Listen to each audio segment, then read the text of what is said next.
굿. 내가 학교 다닐 때 우리 학교, 그러니까 내가 나온 학교 수학이 어려운 거에 가장 큰 프라이드가 있는 학교였어. 수학이 어려운 거. 그래서 수학 평균이 30점? 학교 전체. 그래서 거기서 수학 50점 맞고 60점 맞으니까 나중에 고려대가고 그럼 도대체 애가 모의고사를 보면 수학이 90점 맞는데 내신을 보면 60점 겨우 못 맞 60점 맞으면 우와 하면서 애가 감탄했어. 나 오늘 이번에 너무 잘 봤다.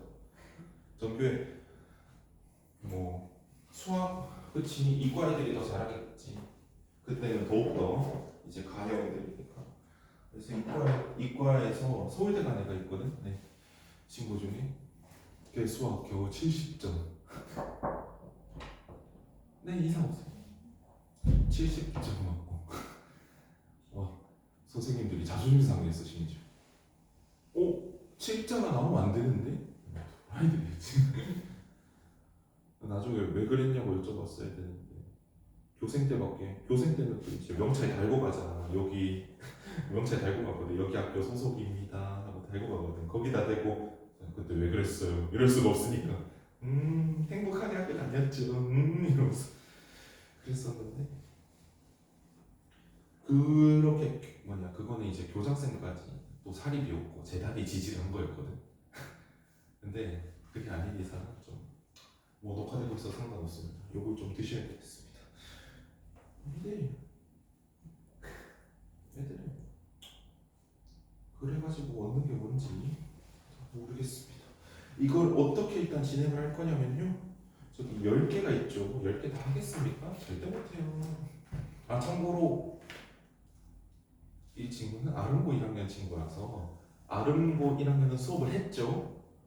수업을 이미 했는데 어제 했나? 어제 했는데 이제 오늘 혹시 한 명 끼워도 돼요? 하시는데 여러 명 끼워도 됩니다 해가지고 한 건데 아름고 1학년 네 지문 하셨대요. 네 지문 10개 중에 네 지문 하셨다니까 그쯤 하면은 아마 클리닉 때 그대로 맞출 수 있지 않을까. 네 지문이면요 3시간이잖아. 넉넉합니다. 봉수쌤도 널널하게 하셨던 것 같아요. 솔직히 말했어요. 오기 싫었잖아요.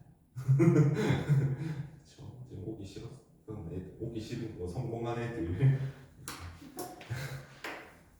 괜찮습니다. 저는 원래 오는 거였기 때문에 어제는 그래도 대성광을 볼 텐데 대성고 친구들 고마워.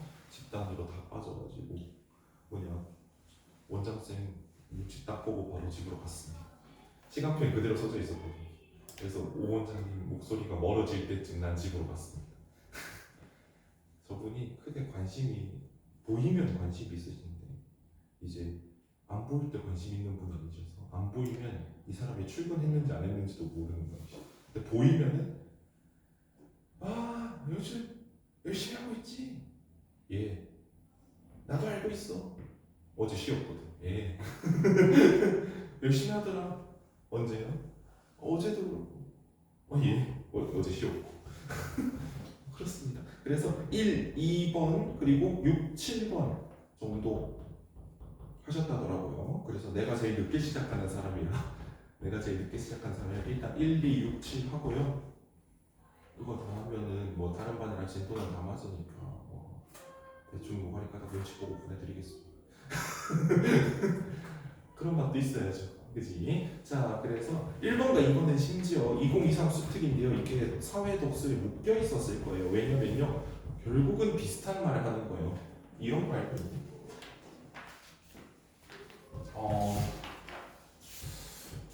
우리 하나만 지정되는 게 뭐였지? 운전을 하면은 많이들 하는데 혹시 이제 아버지나 어머니나 아니면 뭐 가족들이나 이제 운전하는 거 보다 보면 차에 달린 내비게이션 말고 스마트폰 내비게이션 보통 거의 하나 써요. 뭐 쓴지 아니? 보통 티맵 써요. 그럼 내비게이션 보통 티맵 쓰더라고요. 왜냐면 심지어 여러분은 나중에 아실 일이지만 오늘이야 뭐 편하게 얘기하면 되니까 얘네 점수가 보험에 반영되는 데가 있다. 운전자 보험, 자동차 보험에 여기 안전운전 점수라고 있거든. 과속하면 2점, 3점씩 막 빡빡 깎여. 그리고 고속도로에서 아 너무 느려 이러면서 이제 1차선으로 120, 130으로 쭉 밟으면 가는 내내 점수가 깎여. 가는 내내 깎여. 그런데 이걸로 보험료 깎아줘. 안전운전 잘하면 얘가 안전운전 점수가 만약에 80점 이상, 90점 이상이다 그러면 이 사람이 습관이 안전운전이라는 거잖아. 그러면 보험사가 보험금을 줄 확률이 줄어들겠지. 얘가 안전운전을 하니까. 그래서 월 보험료를 막 깎아줘. 그럼 그 정도로 기준이 되는 거라서 그렇고요. 또 뭐 있니? SNS 하면은 보통 이제 학생들이 가장 많이 쓰는 거 인스타그램이죠. 그치? 인스타그램이고. 조금 더 범위를 넓혀봅시다. 조금 더 범위를 넓혀봅시다. 우리나라에서 친구가 공기계를 들고 왔어. 공기계를 들고 왔어. 높은 확률로 몇 개 안에서 통신사를 선택할까요? 보통 3개 안에서 선택하겠죠? 그지? 왜? 과점이니까. 그런 것도 있고요. 또 이런 것들 생각해 봅시다. 우리 그냥 목마를 때는 뭐 마셔? 그냥 목마를 때는 당연히 가장 만만한 게 물이죠? 그치? 근데 우리가 광고를 하다 보다 보니까 막 체육대회 또는 막 축구 이런 거 하고 스포츠하고 목마를 때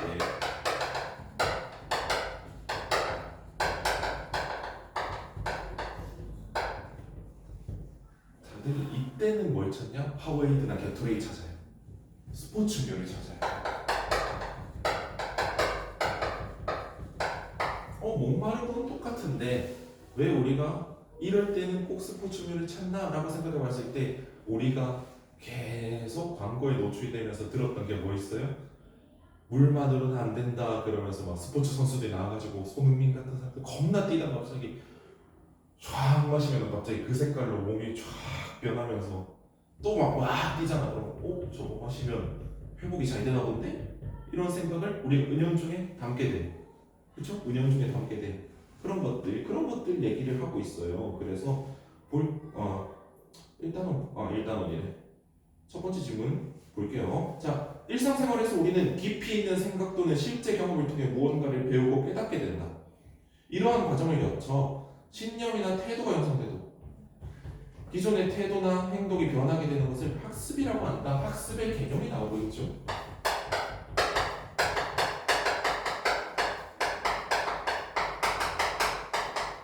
뒷벽에 붙여놔서 박성민 쌤 수업이 더 잘 들리는 거 아니야? 내 수업보다?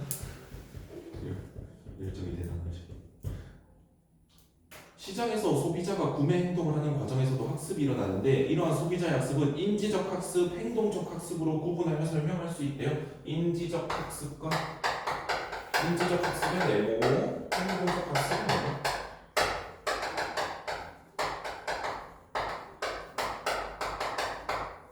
우리 구매 행동하는 과정에서 가장 열받지만 확실한 학습 뭡니까? 여기 다시는 안 써야지 하는. 이거 다시는 안 사야지. 여기 다시는 안 먹어야지. 이런 것들이 가장 일반적인 학습인데 확실하죠.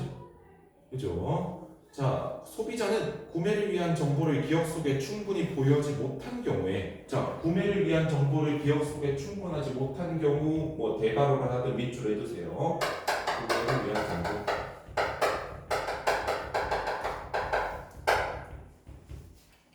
기억 속에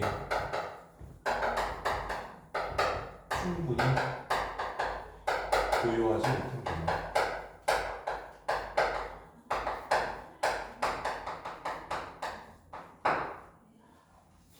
특히나 이런 거 가장 많이 외적 탐색을 하게 된다라고 하는데요. 이런 거 가장 많이 하는 게 보통은 여러분들 전자기기 살 때죠. 컴퓨터라든가 태블릿이라든가 스마트폰 살 때. 왜? 아니 내가 만약에 삼성에 다녀 내가 새로운 갤럭시에 개발에 참여했어. 그러면 내가 굳이 인터넷에 갤럭시 찾아봐야 되니? 내가 같이 만들었는데 그냥 사면 되지. 그죠? 근데 난 갤럭시 만드는 놈 아니고 아이폰 만드는 놈 아니지. 그러면은 가격부터 시작해가지고 막 핸드폰을 바꿔야지 하면 약간 설레는 마음 그리고 고민 반 해가지고 유튜브에서 이 섭 찾아보고 또 뭐냐 이 섭만으로는 좀 안 될 것 같아. 밑에 유료 광고 포함이 떴네. 어허. 그러면은 하면서 또 다른 IT 유튜버 찾아보고 실사용기 찾아보고 어떤 색깔을 살까 이런 거 다 찾아보죠. 그죠? 그리고 또 좀 더 뭐냐 좀 더 민감한 친구들은 거기 들어가가지고 뭐 그런 사람들이 있더라고요. 나무 위키 이런 데 들어서 논란 및 문제점 해가지고 이걸 어떻게 참아 이러면서 막 안 사고 다른 거 사고 막 그런 것들 있잖아요. 그렇죠? 외적 탐색은 해야 돼요. 컴퓨터도 마찬가지. 부품 가격이 어떻된다 그러면 씨 지금 못 사겠다. 내가 또 만약에 난 오버워치를 돌려야 되는데 하면서 오버워치 잘 돌아가는 컴퓨터 추천해 주세요 하면 또 막 광고업자들이 막 와요. 그 다나와라는 사이트에는 역경매가 있더라고. 역경매. 내가 사이트에 요 부품 요 부품 요 부품 요 부품 요 부품 사고 싶어요 라고 올려놓잖아. 그 밑에 컴퓨터 파는 분들이 이거 얼마에 해드릴게요 얼마 해드릴게요 얼마 해드릴게요 이렇게 올려. 그게 역경매가 있더라고. 그거 봉쌤 저기 알았어요. 나 저기 학원에 컴퓨터 솔직히 말해서 별로 사고 싶진 않았지만 학원에 두는 데스크탑을 살 때 봉쌤이 역경매를 해봐 이러면서 해봤는데 결국 역경매 하면서도 계속 생각던 게 학원컴에 과연 내가 비싼 부품을 써야 할까? 이런 생각을 끊임없이 하다가 결국 뭐냐 갑자기 저기 한성 컴퓨터가 할인하길래 바로 질렀어. 질고 나서 갑자기 교재를 빨리 만들어내니까 이제 뭐 오원장님 이런 분들도 일이 빨라졌구만 해서 여러분 나중에 내 말이 기억날지 안 날지 모르겠지만요 직장에 가셨을 때 직장 상사가 당신이 일이 빨라진 걸 느낀다면 피해야 됩니다. 일 더 주겠다는 거예요. 높은 확률로 일 더 주겠다는 거예요. 얘가 봐라 6시에 끝내던 일을 3시에 끝내네? 그럼 3시간 노네? 또 이거 해볼래? 그럼 얘가 6시에 아니 6시 안 가. 왜? 보통 이런 걸 떼다 받으면 8시에 가는 일이 들어. 그래서 피해야 됩니다. 언젠가 갑자기 문득 기억나시면 저한테 혹시 돌아가시지 않았나요? 라고 안부 인사해 주시면 감사하겠습니다. 자, 그래서 볼게요. 이때 주변 사람들의 추천이나 대중매체에서 획득한 정보 등을 인지적으로 처리하는 과정이 필연적으로 소관된다. 그치? 다 받아들이면 안 되죠. 네이버 블로그 개 열심히 읽었는데 마지막에 이 제품은 제공받아 제작되었 이 블로그 글은 제공받아 썼습니다 이러면 다 걸러야 되죠. 그죠? 그런 것들. 이러한 인지적 사고 과정을 통해 이루어지는 학습 밑줄. 인지적 사고 과정을 통해 이루어지는 학습이 뭐다? 인지적 학습이다. 인지적 학습의 네모.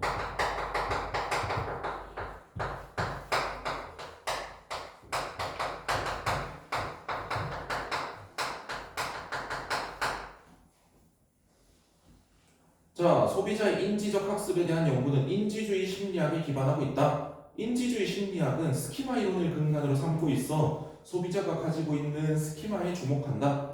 자, 스키마란 뭐냐면요. 밑에 뭐 체계적이고 조직적으로 저장되어 있는 지식의 구조를 일컫는다라고 하는데요. 이거 나중에 여러분들이 혹시나 교사의 꿈을 꾸시거나 한다면요. 스키마라는 걸 할 때마다 매번 배우게 됩니다. 교육심리라는 과목이 진짜 하드한데 매번 배우게 되는데요. 그냥 이렇게 생각하시면 돼요. 스키마는 일종의 이미 가지고 있는 배경 지식이에요. 이렇게 생각해도 무리 없습니다. 스키마는 일종의 배경 지식이에요. 자, 그러면 소비자가 이미 가지고 있는 배경 지식 어떤지에 기업이 주목해야겠죠. 나중에 뭘 팔려면은. 그죠? 만약에 어떤 기업에 대해서 우리가 아저씨들이나 쓰는 거라는 생각을 하고 있다면 많은 사람들이 저거는 뭐 예를 들어 아제폰, 아제차 이런 것들 있잖아요. 그런 것들 생각을 가지고 있다면 그걸 기업이 모르는 순간 굳어져요. 그지? 학생들이 안 사는 거 은근히 데미지가 있거든요. 학생들이 안 사는 거 은근히 데미지가 있는데 왜냐하면 그 학생들이 20대 돼서도 안 사거든. 근데 그런 것들 돌파를 해야 되죠. 뭘 알고 있어야 돼? 그러면 소비자들이 이거에 대해서 어떤 생각을 가지고 있는지, 미리 어떤 생각을 가지고 있는지 그런 거 중요하죠. 요즘은 갤럭시 폴드가 좀 그런 이미지가 되어버렸죠. 플립 말고 폴드가 이상하게 그런 이미지가 됐더라고요. 근데 뭐 박보영 있으니까 다르더라. 박보영이래. 박은빈, 우영우, 있으니까 다르긴 하던데 그런 걸 알아야지 점점 계속 마케팅으로 탈피를 하다가 그러겠죠. 그래서 요즘 삼성이 폴드랑 플립을 광고로 똑같은 거래요. 그렇더라고요. 폴드랑 플립을 광고 똑같은 거에서 이어붙여 놓더라고요. 그래서 폴드는 아재폰, 플립은 젊은 사람 이게 아니고 너네들 이렇게 큰 게 좋으면 이걸 사고 이렇게 가볍고 컴팩트한 게 좋으면 이걸 사라 이렇게 희석을 하고 있어요. 이런 거 마찬가지죠. 우리를 아는 거예요. 어느새 아재폰이 돼버렸다. 이런 것들 아는 거예요. 자 봅시다. 인지주의 심리학에서는 소비자가 새롭게 얻게 된 지식에 의해 기존의 지식 구조의 첨가 동그라미, 조율 동그라미, 재구조화 동그라미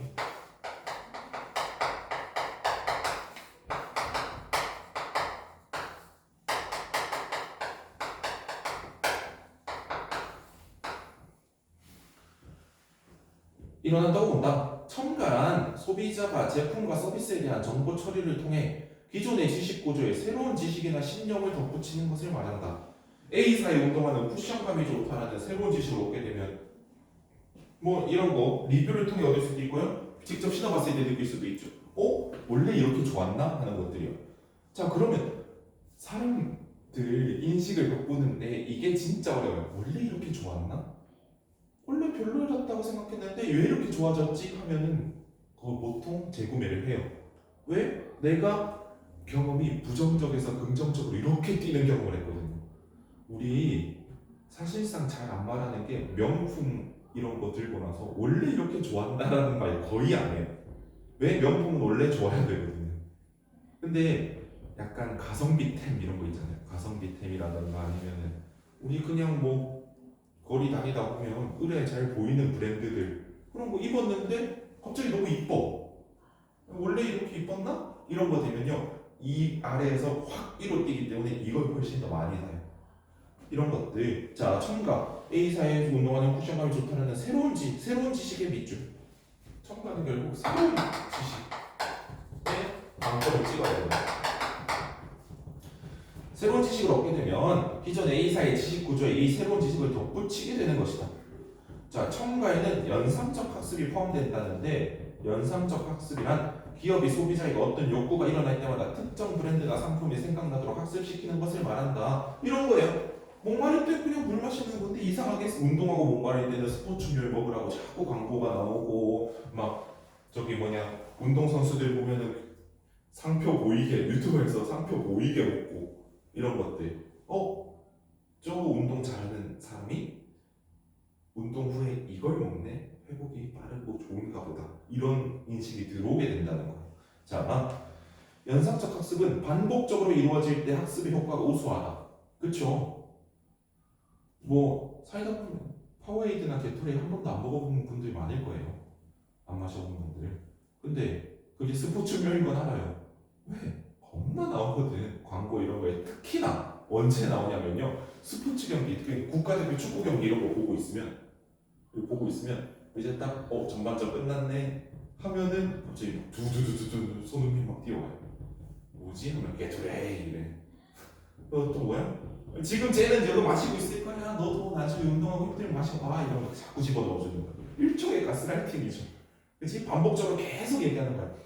운동하고 목마를 땐 게토레이, 운동하고 목마를 땐 게토레이, 운동하고 목마를 땐 게토레이 이러면 투건들 운동하고 목마를 땐 게토레이 이렇게 돼버린다는 거죠. 자, 첨가는 소비자의 지식 구조에 큰 변화를 야기하지는 않지만 큰 변화를 야기하진 않겠죠. 원래 얘가 원래 이렇게 쿠션감이 좋았나?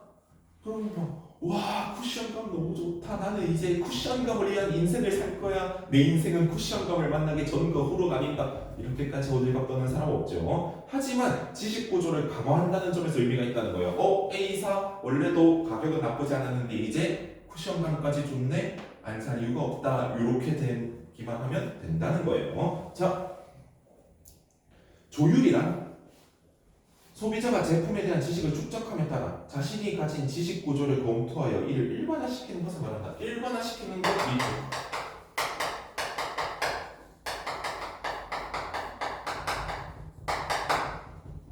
자, 원래 A사가 있었다. 원래 이미지가 저렴하고 신을 만한 신발이었다고 하죠. 근데 나중에 갔을 때 점점 얘네가 이제 뭐 경영 개혁도 하고 이것저것 개혁을 해가지고 일단 가격은 그렇게 큰 변동이 없어. 가격은 거의 유지가 돼. 가격 유지가 돼. 근데 품질이 올라가고 디자인도 좋아지고 그렇게 계속 보다 보니까 심지어 AS도 다른 데보다 압도적이네. 뭐 예를 들어서 뒤에 실밥 좀 까졌으면 그건 무상이죠. 신다 보면 신발이 원래 그런 거지 않습니까? 막 수선을 해주는 거예요. 점점 어떻게 돼? 이 브랜드 이미지 자체가 확 올라가죠. 그죠? 그러면 이거에 대한 배우가 가성비템에서 어떻게 돼? 필구각이라고 하더라고요. 필이 구매할 각이라고 필구각이라고 하더라고요. 여기에서 만약에 가격이 좀 올라가면 어떻게 됩니까? 이 브랜드는 고급 브랜드가 될 수 있어요. 그렇죠? 그러면 고급 브랜드라는 말은 되게 일반적이지 않니? 얘는 고급 브랜드야 라고 하면은 여러분 머릿속에 고급 브랜드 쫙 많이도 떠오르겠죠. 그죠? 근데 고급 브랜드라는 말은 일반적인데 이 일반적인 걸 위해서 뭘 가져왔다? 품질 합격, 디자인 합격, 사후 서비스 합격 이래가지고 가격 경쟁력은 좀 올라도 이거에서 상세가 가능하네. 너무 좋은 브랜드라는 일반화가 된다는 거예요.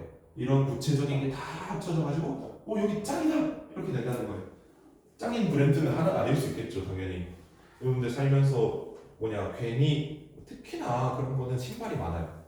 특히나 신발이 많아요. 다른 옷은 보통 이렇게 가다가 이쁘면 담아놓고 보통 무신사, 우신사 에이블리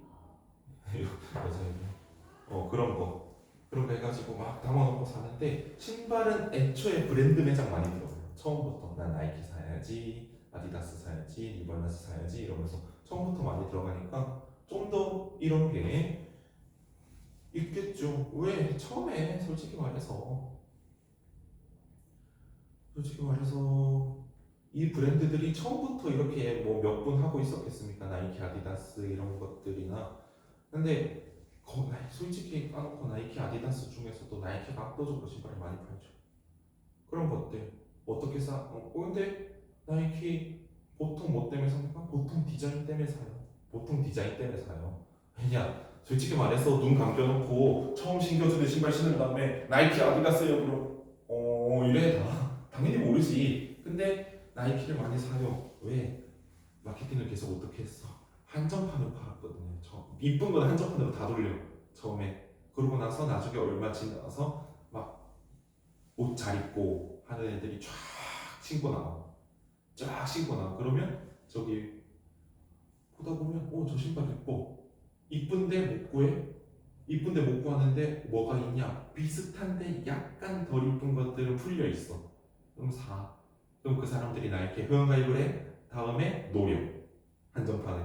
그러면서 점점 이렇게 쌓았다고 보는 거거든요. 마찬가지로 나이키는 그렇게 이런 것들을 하면서 결국은 신발계에서 한 정도 위의 브랜드를 차지하게 된 거예요. 그럼 사람들은 뭘 했다? 나이키란 브랜드에 대해서 조율을 했다는 거겠죠.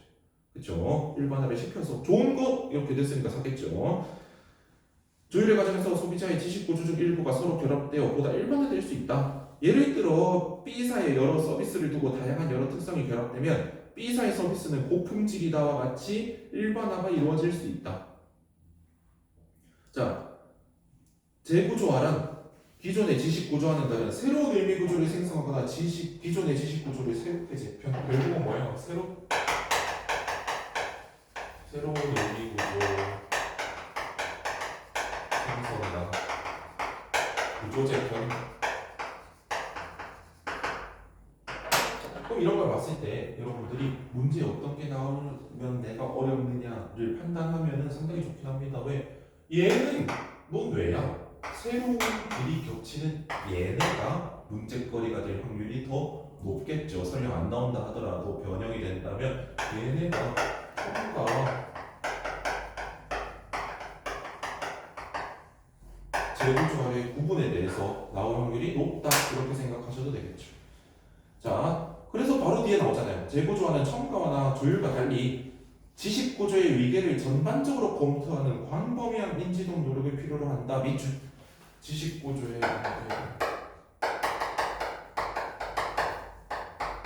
재구조화는 결국 광범위한 인지적 노력이 필요하다.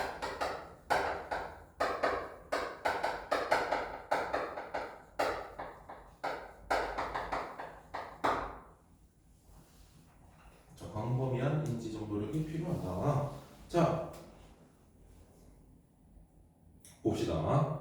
예컨대 예를 들어 또 설명해주고 있죠. 통신사인 C사가 기존 서비스를 연령대별로 새롭게 세분화하면서 각 서비스마다 A, B, C라는 고유한 브랜드를 구축하였다면 소비자는 C사에 대한 하나의 지식 구조가 아니라 C사의 하위에 A, B, C라는 브랜드가 있다는 것과 함께 A, B, C 각 브랜드에 대한 별도의 새로운 지식 구조를 형성해야 한다는 거죠. 이런 것들.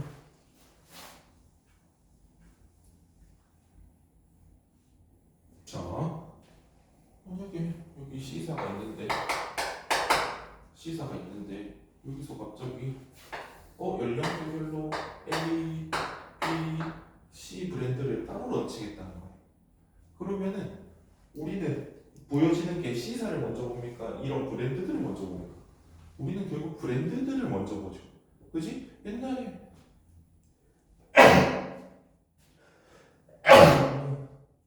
비용 없는 세상에서 살고 싶다. 옛날에 브랜드들 이런 거 보통 어른들이 그래서 헷갈려요. 옛날에는 우리 때는 이게 최고였는데 얘는 어디 갔어? 아버지 또는 할아버지 얘도 여기 거고요. 얘도 여기 거고요. 얘도 여기 거예요. 이런 것들. 또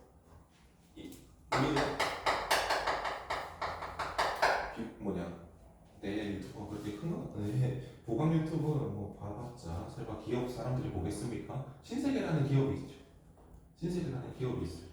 신세계라는 기업에서 신세계 백화점 있고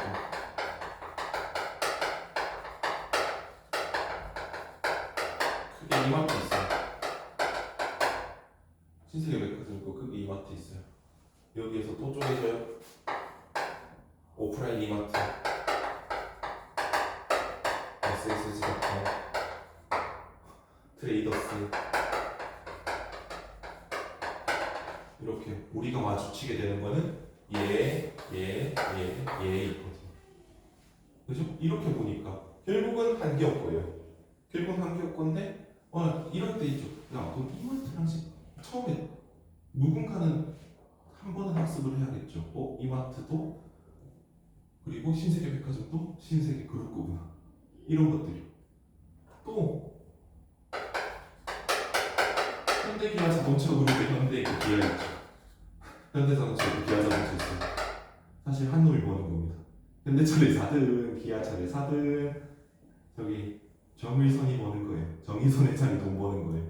근데 옛날에는 따로였거든요. 여기 인수한 거예요. 현대가. 그러면 옛날 사람들 어떻게 했습니까? 요즘 맨날 다들 현대차 회장만 나오고 기아차 회장 어디 갔어? 기아차 회장 없어졌습니다. 이런 것들 머릿속에 그런 그분을 듣자마자 네? 하면서 기존에 있는 걸 다 치우고 머릿속에 넣어야 돼. 현대기아는 이제 하나고 거기에서 현대차 따로 기아차 따로 하는 것일 뿐이다. 새로 넣으셔야 돼요. 우리 예전에는 현대차 따로 기아차 따로 해서 경쟁했는데 여기를 다 없애야 되거든요. 이런 게 재구조화죠. 첨가랑은 뭐가 다릅니까? 다르다 그러면 치워야 돼요. 첨가는 있는 거에 얹으면 돼 살짝. 근데 왜 방법이 안 있어? 재구조화는 이제 다르대. 치워야 돼. 있는 걸 쓸어버리고 다시 쌓아올려야 되니까. 그래서 재구조화랑 첨가랑 그런 차이가 있다는 겁니다. 자, 이는 기존의 지식 구조에 지식을 더하는 것이 아니라 새로운 지식 구조를 형성하는 것이라는 점에서 재구조화를 한다는 거. 그렇죠? 이제는 얘가 먹었어요 이런 건데, 얘가 먹어서 얘 거예요 이런 건데. 네? 이런 그룹도 있죠. 여기 이런 그룹, 뭐 루이비통이랑 에르메스 이런 거 다 한 군데서 가지고 있지 않습니까? 이런 것들이 다 먹은 거죠. 자, 그러면 먹었다 그러면 뭐야 얘네가 경쟁 관계가 아니야? 라고 하면 머릿속에 다 치우고 새로 그려야 되니까요. 재구조화다. 한편 소비자는 자신을 둘러싸고 있는 환경에서 발생하는 여러 가지 자극과 반응을 반복적으로 경험함으로써 학습을 하게 된다. 이러한 경험을 통해 이루어진 학습을 행동적 학습이라고 한다. 행동적 학습 밑줄. 광고에서 어떤 상품에 대한 정보와 멋진 배우의 모습이 짝지어져 반복적으로 노출될 때 소비자가 배우에 대해 가진 호의적인 태도가 해당 상품을 전이 이런 거죠.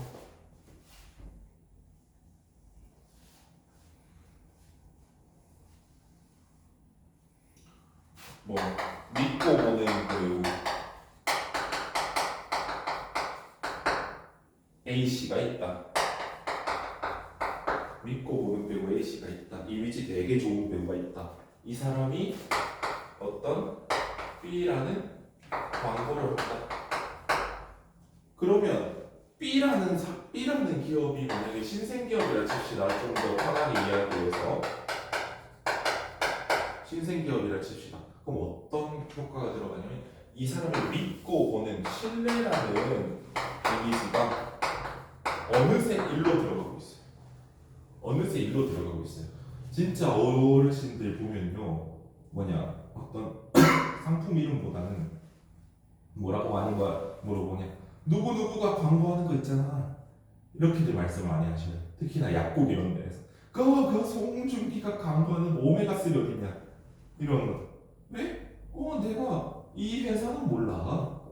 이 회사가 어떤 회사인지 몰라. 근데 얘가 광고해. 이런 것들이. 그렇죠? 단적으로 드러나는 게 우리의 지금 연예계 거의 최고 영향력 임영웅님이죠. 임영웅님이 차 광고를 하나 했었어요. 자동차요. 자동차 광고를 했는데 자동차 광고 딱 뜨자마자 차를 가지고 있지만 돈이 많은 분들이나 차를 바꿔야 되는 분들, 우리 영웅이가 광고하는데 하면서 그 차를 샀습니다. 그 차를 샀어요. 그러면 그 차가 좋아서 샀겠니? 광고 모델이 임영웅님이 좋아서 샀겠니? 임영웅님이 좋아서 샀겠죠. 그치? 그런 것들도 이런 거란 얘기죠. 결국. 그쵸? 왜? 그러니까 광고에서 막 얘가 툭하면은 막 사기로 경찰서 왔다 갔다 하는 배우가 있어. 아니면 뭐 요즘 왜 있잖아, 래퍼들 막 사고 치고 다니고 이런 애들 있잖아. 걔네가 은행 광고를 한다 생각해봐. 제가 사기로 모은 2억 이 은행에 넣었더니 안 들켰습니다. 이렇게 광고할 거니? 아니죠. 그치? 제가 사기칠 때도 절대 저를 사기치지 않은 무슨 은행? 절대 안 되죠. 그치? 그래서 신뢰가 필요한 것일수록 되게 지금 핫한 사람들이 잘 안 써요. 뭐 예를 들어서 은행 광고나 이런 거, 보험 광고 이런 거에서 지금 진짜 갑자기 대스타 된 사람들이 잘 안 써요. 은행이나 보험 광고에서 유튜버 본 적 있니? 없어. 왜? 언제 날아갈지 몰라. 그래서 지금까지 쭉 뭔가 신뢰를 쌓아왔던 사람들, 뭐 예를 들어서 뭐 이영애 배우라던가 이런 사람들이 나와가지고 되게 정갈하게 나와가지고 그냥 미소 지면서 고개 한번 끄덕거려. 그럼 뭐야? 믿고 오라는 거야. 나도 여기 있습니다. 이런 것들. 자, 상품에 대해서도 좋은 태도를 가지게 되는 건 역시 행동적 학습의 결과이다. 소비자의 행동적 학습에 관한 연구는 학습이 일어나는 인지적 과정보다 자극에 따른 결과에 관심을 두는 행동주의 심리학에 기반하고 있다. 자극에 따른 결과에 관심을 두는 행동주의 심리학 밑줄.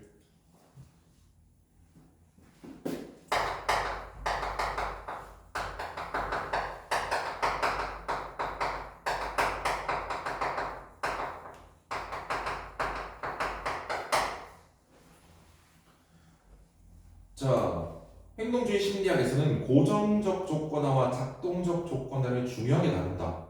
자, 고전적 조건화의 이론적 토대는 고전적 조건화 네모.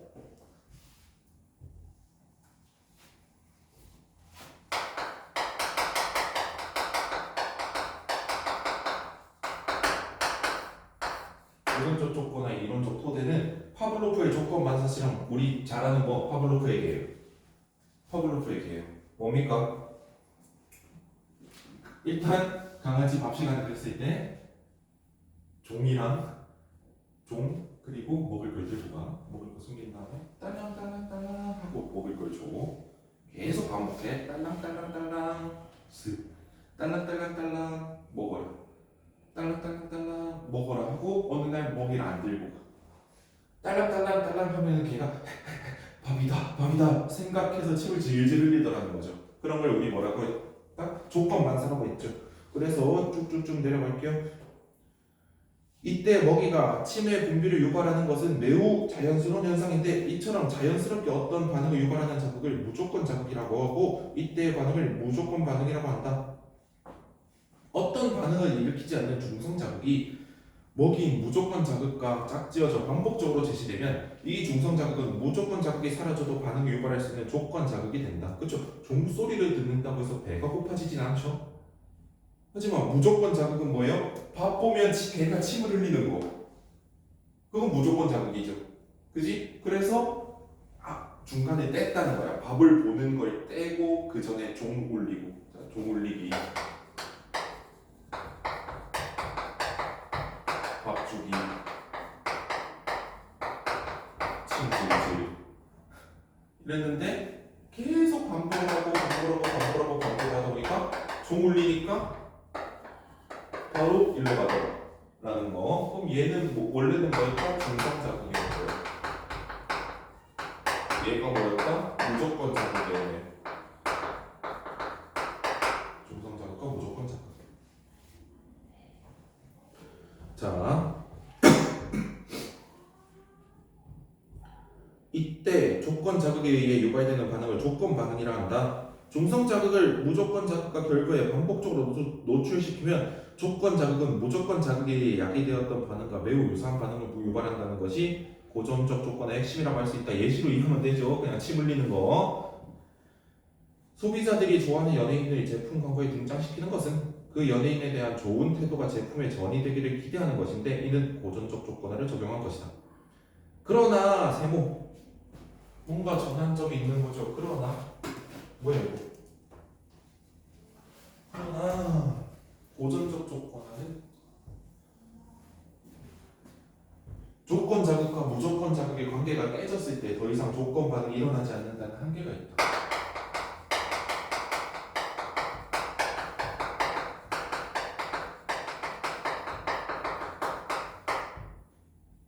관계가 깨졌을 때.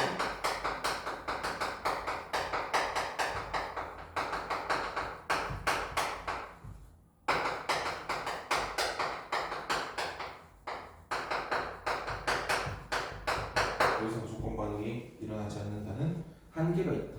자, 여러 광고에 동시에 출연하는 유명 연예인을 광고 모델로 기용하는 경우 자사 제품과 무관한 여러 상황에서도 이 연예인을 접하게 되기 때문에 이 연예인과 자사 제품의 관계가 소멸될 수 있다. 이런 게 무슨 소리냐면요. 신뢰를 바탕으로 해야 되는 신뢰라는 이미지를 무조건 줘야 되는 광고가 보통 금융업 광고라고 아까 말씀을 드렸어요. 돈 왔다 갔다 하는 거니까 얘가 근데 어떤 A가 지금 아니면 돈을 언제 버냐 이 생각에 광고할래요? 네! 말한 거야. 그럼 어떻게 되느냐? 자 여기서 저는 항상 제가 번 돈을 어디 은행에 맡깁니다. 신뢰 있고 안정적이니까요. 계속 뭘 어필해서 신뢰와 안정을 어필했죠. 신뢰 안정을 어필한 다음에 갑자기 얘가 코인 광고를 하고 있다. 비트코인 더 이상 안정적으로 1,000원, 2,000원 보시겠어요? 아니죠. 1, 2억을 바로 벌어봅시다 이러고 광고를 하는 거야. 어떻게 돼? 은행 입장에서는 광고 효과가 다 박살이 나는 거예요. 왜? 얘가 원래 신뢰 있고 좀 그렇다고 싶어서 신뢰 안정 따봉 하면서 광고를 했는데 그 뒤에 그 신뢰 안정을 바로 부정해버리죠.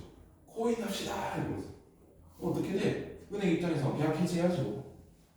계약 해지해야죠. 왜? 이 조건 반응이 깨졌거든요. 얘는 신뢰 안정의 아이콘이야. 얘가 선택한 이 은행은 믿을만해 라고 해서 거래를 하는 걸 거 아닙니까? 근데 얘가 코인을 안 돼. 코인을 안 해. 안정적인 거는 1,000원, 2,000원밖에 못 버는데 그럼 어떻게 돼? 더 이상 믿을만합니까? 아니죠. 그지? 그래서 이렇게 깨어지고 나면은 이제 더 이상 깨가 아무리 딴 데 나가서 신뢰 안정 해도 더 이상 안 믿더라는 거예요. 그래서 예전에 그 대출 광고 그 소위 말해 사채업 광고 있잖아요. 그 뭐뭐 캐시 이런 것들, 캐피탈 이런 것들 광고 많이 찍은 연예인들이 나중에 광고가 뚝 끊긴 이유예요. 왜냐면 믿음을 줘야 되는 광고들은 다 안 됐거든요. 근데 광고가 믿음을 못 주면 뭘 줍니까? 그래서 딱 끊겼어요. 그런 것들이 있죠.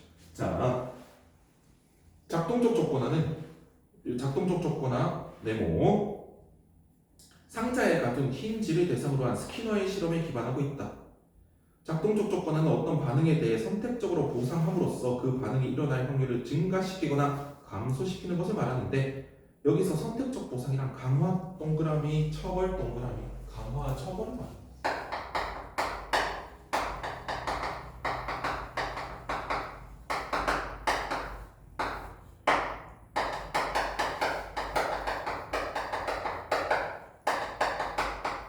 자, 어떤 반응에 긍정적 자극을 제공하는 것을 긍정적 강화, 어떤 반응에 부정적 자극을 제거하는 것을 부정적 강화라고 하고 어떤 반응에 긍정적 자극을 제거하는 것을 긍정적 처벌, 어떤 반응에 부정적 자극을 제공하는 것을 부정적 처벌이라고 한다. 근데 이렇게 적어놓으면 너무 어렵죠. 그래서 도식화를 한번 시켜볼게요. 긍정적 자극,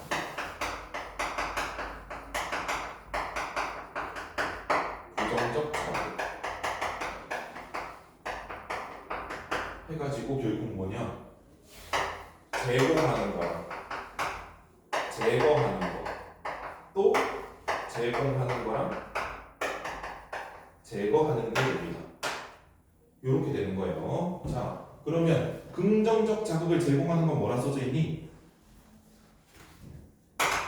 긍정적 강화라고 돼 있죠. 그지? 긍정적 강화. 긍정적 자극을 제거하는 건 긍정적 처벌이에요. 부정적 자극을 제공하는 건 부정적 처벌이에요. 부정적 자극을 제거하는 건 부정적 강화죠. 그리고 이런 게 훨씬 더 이해가 돼요. 그래서 좀 나중에 만약에 긍정적 강화랑 처벌에 대해서 막 이런 것들 뒤에 문제가 나오고 있다면 뒤에 갔을 때 그냥 하나하나 머릿속에서 복잡하게 썩지 말고 이런 거 그냥 얼마 안 걸려요. 왜? 긍정적 자극 이거는 내가 칠판에 적으려고 다 적은 거지. 그럴 필요 없잖아요. 강화, 강화 이러면 되지. 그죠? 그래서 이런 도식화 과감하게 도전하셔도 좋습니다. 오히려 어려운 지문일수록 수특 지문이 원래 어려워요, 여러분. 수특 지문은 원래 어려워요. 수특 지문에 보다 차라리 평가 모의고사 이런 게 쉬울 때가 많아요. 수특 지문이 더 완성보다 저는 수특이 더 어렵다 생각합니다. 여러분들이 문제집 사는 취중 문제집은 거의 다 기출 기반이거든요. 수특은 아니잖아요. 왜? 지가 기출이 될 거거든. 수특 수완이 진짜 깡패인 게 지가 기출이 될 거예요. EBS 연계교재니까. 그래서 그냥 어렵게 내버립니다. 상관 안 해도 되니까요. 그래도 팔리니까요. 그래서 수특 지문 원래 어려워요. 그럼 어려운 거는 원래 시간 쓰라고 있는 거예요. 어려운 거에 시간 더 쓰라고 있는 거예요. 균일한 시간을 배분하는 게 아닙니다. 국어시험은. 그래서 이런 것들 그냥 과감하게 해도 돼요. 차라리 뒤에 문제에서 아낄 수 있습니다. 자, 그래서 쭉 가서 제품을 구매한 소비자에게 선물을 증정하여 소비자가 다시 그 상점을 찾도록 하는 거고요. 긍정적 자극을 제공하는 거죠. 선물 주는 거, 그지? 긍정적 강화고요. 어떤 상점에서 불친절을 몇 차례 경험했는데 안 하는 거, 부정적 자극이 계속 제공돼서 안 가는 건 부정적 처벌이죠. 그지? 의해 구매가 감소된 경우라고 할 수 있다. 그렇죠? 차라리 이렇게 해놓으면 훨씬 편하다는 거 이 말이에요. 기업의 입장에서 소비자가 학습을 통해 구매 행동을 한다는 것은 끊임없이 마케팅에 노력을 기울여야 한다는 점을 시사한다. 또한의 엔드 표시 하나 해줍시다. 시각화는 중요하니까 또한 이렇게 쓰면 나 같은 경우에는 여기 항상 엔드 표시 그냥 버프를 합니다. 왜냐면 아니라랑 또한을 아니면 하지만 이런 것들이랑 시각화 안 해놓으면 한눈에 안 들어와요. 다시 읽어야 되거든요, 텍스트를. 그래서 이런 거 항상 권장하고 있어요, 저는. 소비자 입장에서도 소비자 학습은 합리적인 구매 행동을 위한 과정으로서 매우 중요한 의미를 가진다. 그러나 세모, 역점이죠. 때때로 소비자의 학습이 구매 행동에서 소비자의 비합리적 의사결정을 이끌어내는 경우도 있다. 이런 거 뭐냐? 여러분 인스타 하시나요? 인스타 켜보면은 계속 하는 광고들이 있어요. 미친 듯이 계속 나오는 광고들이 있어요. 인스타 광고 그래서 보고 어잉? 이렇게나 혁명적이라고? 하면서 사버리면은 불만족스러운 게 올 때가 많아요. 그런 것들. 반복적 학습을 하게 되면 소비자들은 제품의 가격이나 품질 등에 대한 합리적 판단 과정을 거치지 않고 습관적인 구매를 하기도 하는데 소비자는 이에 대해 이해할 필요가 있다. 얘가 나를 자꾸 꼬시는 거구나 하면서 그걸 알아야지 판단을 제대로 할 수 있다는 겁니다. 아시겠죠? 오케이. 자, 뒤에 문제가 네 문제가 있군요. 네 문제가 있는데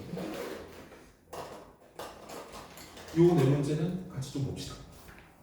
자, 1번 이 글의 내용과 일치하지 않는 거 물었어요. 자, 행동적 학습은 인지적 학습과 달리 기존의 지식구조 새롭게 재편이 아니고요. 이 인지적 학습의 재구조화에 있었죠. 그지? 그래서 5번입니다. 자, 2번 기억과 니은에 대한 설명으로 적절하지 않은 걸 물었습니다. 기억이 뭐예요? 인지적 학습, 니은이 행동적 학습이에요. 이거 다 보면은 다 맞는 말인데요. 자, 이것 또한 5번 볼게요. 행동적 학습에 대한 연구는 인지적 학습에 대한 연구와 달리 소비자의 태도가 변하는 과정을 분석합니까? 아니면 태도 변화는 둘 다입니까? 앞에 태도나 행동이 변하게 되는 건 인지적이나 행동적이 아니라 앞에 저기 두 번째 줄 볼게요. 네, 지문의 두 번째 줄, 처음에 두 번째 줄 보면 뭐라 돼 있니? 태도나 행동이 변하게 되는 건 학습이래. 그러면 학습은 둘 다 포함이잖아. 그지? 뭐뭐에 대한 연구와 달리가 틀려먹은 거죠. 둘 다 포함이잖아. 애초에 학습이 더 상위 개념이잖아. 그치? 그래서 이것 또한 5번입니다.